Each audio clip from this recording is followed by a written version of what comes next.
தமிழக வெற்றிக்கழக கரூர் மாவட்ட செயலாளர் மதியழகனை காவலில் எடுத்து விசாரிக்க அனுமதி என்ற அண்மை செய்தியை பார்த்து வருகிறோம்.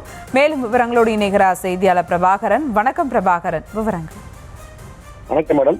கரூரில் கடந்த 27ஆம் தேதி தமிழக வெற்றிக்கழக தலைவர் நடிகர் விஜய் பரப்புரை கூட்டத்தில் கூட்ட நெரிசல் காரணமாக 41 நபர்கள் உயிரிழந்த நிலையில் இது தொடர்பாக தமிழக வெற்றிக்கழகத்தின் கரூர் மேற்கு மாவட்ட செயலாளர் மதியழகன் மற்றும் மாநகர நிர்வாகிகள் கைது செய்து நீதிமன்ற காவலில் உள்ள நிலையில் இன்று வழக்கு சிறப்பு புலனாய்வு குழு மாற்றப்பட்ட நிலையில் சிறப்பு புலனாய்வு குழுவினர் 5 நாள் மதியழகன் கஸ்டடி எடுத்து விசாரிக்க கரூர் குற்றவியல் நீதிமன்றத்தில் மனு தாக்கல் செய்திருந்தனர்.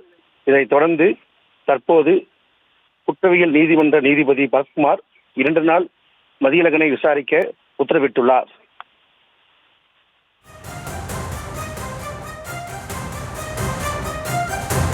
விவரங்களுக்கு நன்றி பிரபாகரன்.